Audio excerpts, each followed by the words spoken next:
This is the story of a man named Stanley. Stanley worked for a company in a big building where he was employee number 427. Employee number 427's job was simple. He sat at his desk in room 427 and he pushed buttons on a keyboard. Orders came to him through a monitor on his desk, telling him what buttons to push, how long to push them, and in what order. This is what employee 427 did every day of every month of every year. And although others might have considered it soul-lifting, Stanley relished every moment that the orders came in, as though he had been made exactly for this job. And Stanley was happy. And then one day, something very peculiar happened. Something that would forever change Stanley. Something he would never quite forget. He had been at his desk for nearly an hour when he realized that not one single order had arrived on the monitor for him to follow. No one had showed up to give him instructions, call a meeting, or even say hi. Never in all his years at the company had this happened, this complete isolation.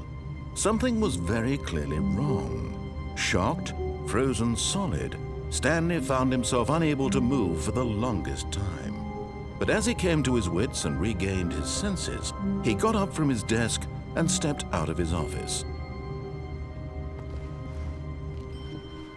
All of his co-workers were gone. What could it mean? Stanley decided to go to the meeting room. Perhaps he had simply missed a memo.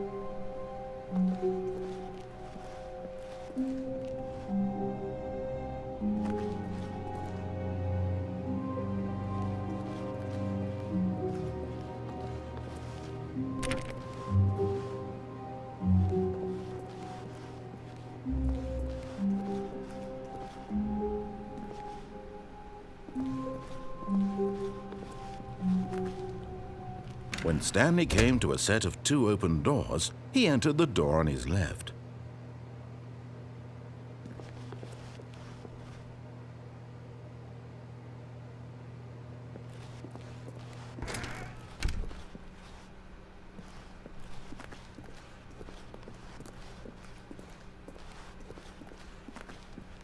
Yet there was not a single person here either. Feeling a wave of disbelief, Stanley decided to go up to his boss's office, hoping he might find an answer there.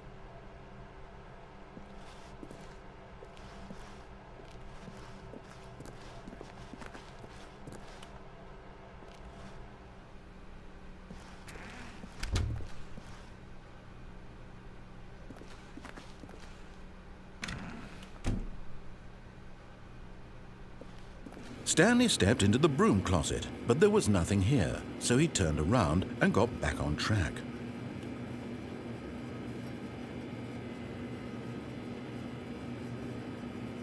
There was nothing here, no choice to make, no path to follow, just an empty broom closet. No reason to still be here.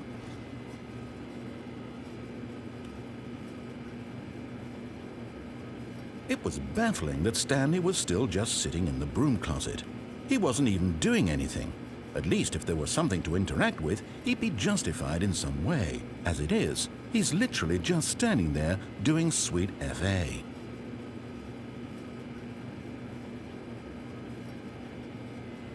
Are you really still in the broom closet? Standing around doing nothing? Why? Please offer me some explanation here. I'm genuinely confused.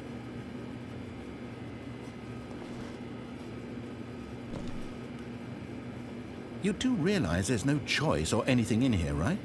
If I'd said Stanley walked past the broom closet, at least you would have had a reason for exploring it to find out. But it didn't even occur to me because literally this closet is of absolutely no significance to the story whatsoever. I never would have thought to mention it.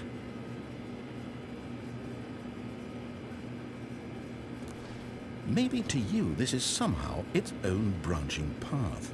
Maybe when you go talk about this with your friends, you'll say, "Oh, did you get the broom closet ending? The broom closet ending was my favorite." I hope your friends find this concerning.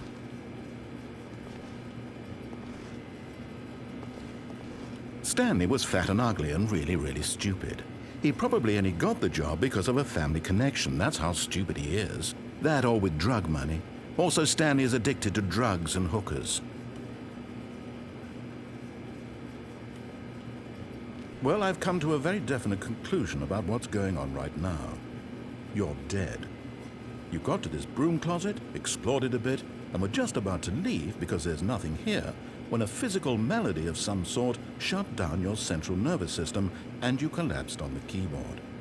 Well, in a situation like this, the responsible thing is to alert someone nearby so as to ensure that your body is taken care of before it begins to decompose. Hello? Anyone who happens to be nearby? The person at this computer is dead. He or she has fallen prey to any number of your countless human physiological vulnerabilities. It's indicative of the long-term sustainability of your species. Please remove their corpse from the area and instruct another human to take their place at the computer, making sure they understand basic first-person video game mechanics and filling them in on the history of narrative tropes in video gaming, so that the irony and insightful commentary of this game is not lost on them. All right, when you've done that, just step out into the hallway. Ah, second player, it's good to have you on board. I guarantee you can't do any worse than the person who came before you.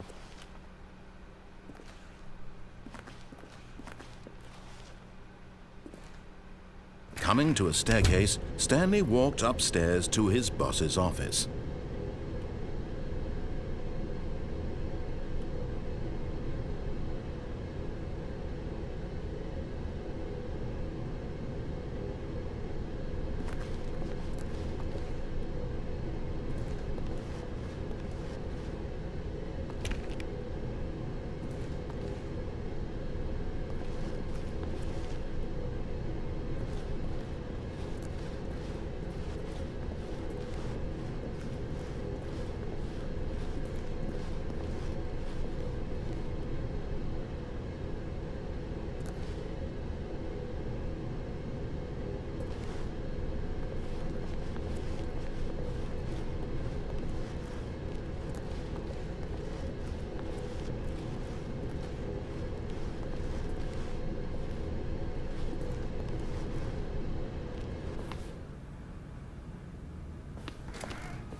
Stepping into his manager's office, Stanley was once again stunned to discover not an indication of any human life.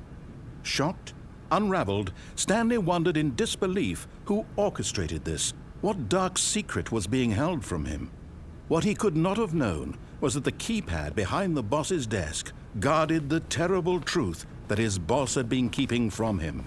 And so the boss had assigned it an extra secret PIN number, 2845. But of course, Stanley couldn't possibly have known this.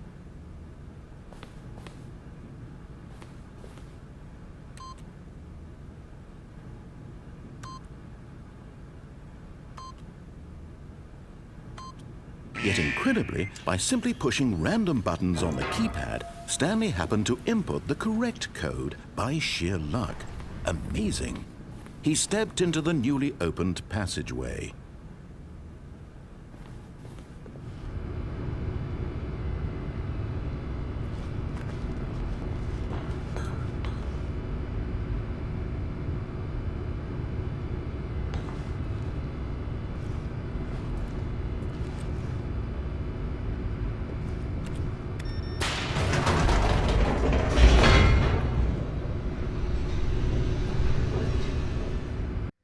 Descending deeper into the building, Stanley realized he felt a bit peculiar. It was a stirring of emotion in his chest, as though he felt more free to think for himself, to question the nature of his job.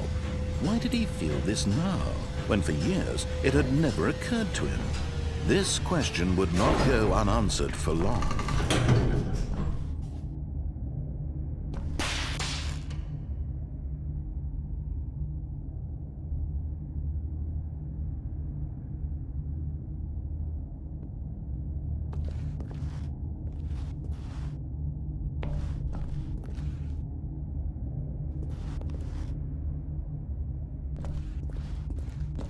Stanley walked straight ahead through the large door that read Mind Control Facility.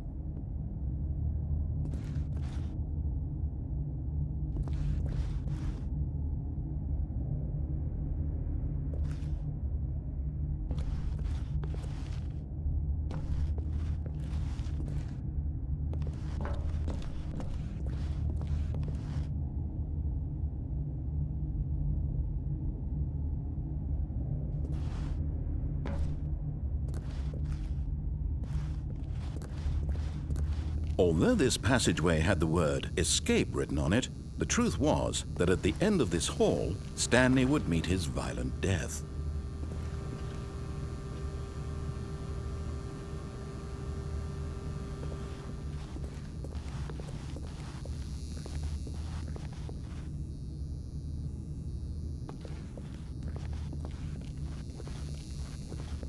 The door behind him was not shut. Stanley still had every opportunity to turn around and get back on track.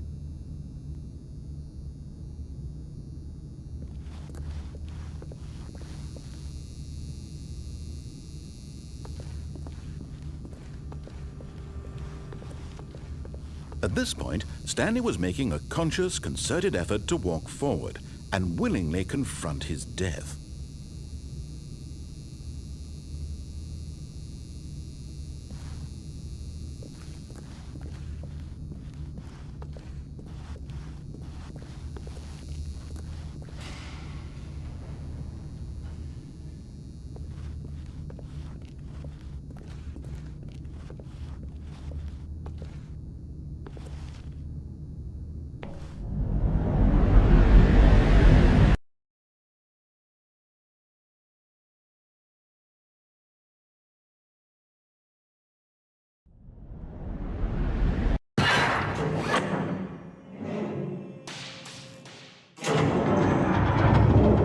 As the machine whirred into motion and Stanley was inched closer and closer to his demise, he reflected that his life had been of no consequence whatsoever. Stanley can't see the bigger picture. He doesn't know the real story, trapped forever in his narrow vision of what this world is. Perhaps his death was of no great loss, like plucking the eyeballs from a blind man. So he resigned and willingly accepted this violent end to his brief and shallow life. Farewell, Stanley.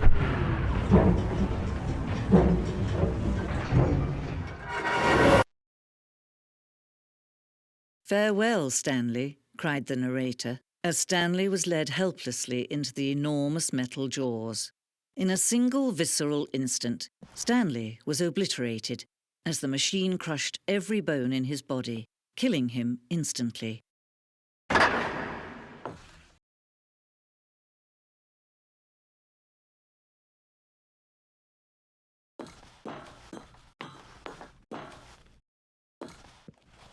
And yet it would be just a few minutes before Stanley would restart the game, back in his office, as alive as ever. What exactly did the narrator think he was going to accomplish?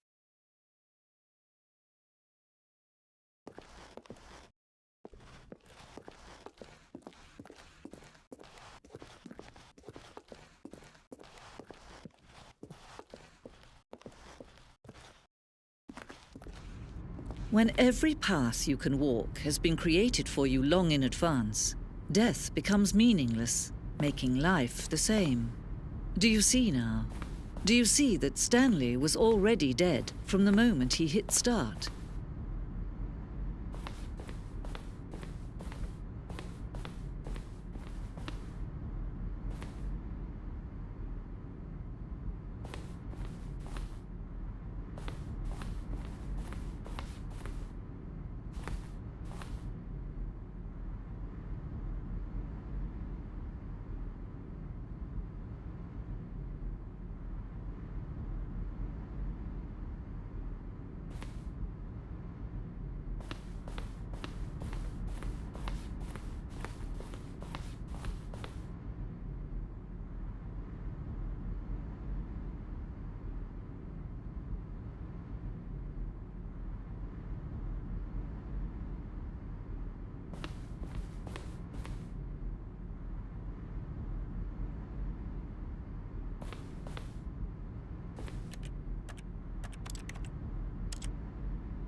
Oh, look at these two. How they wish to destroy one another. How they wish to control one another. How they both wish to be free.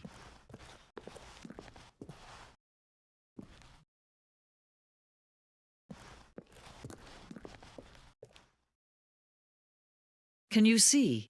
Can you see how much they need one another? No, perhaps not. Sometimes these things cannot be seen. But listen to me. You can still save these two. You can stop the program before they both fail. Push escape and press quit. There's no other way to beat this game. As long as you move forward, you'll be walking someone else's path. Stop now and it'll be your only true choice.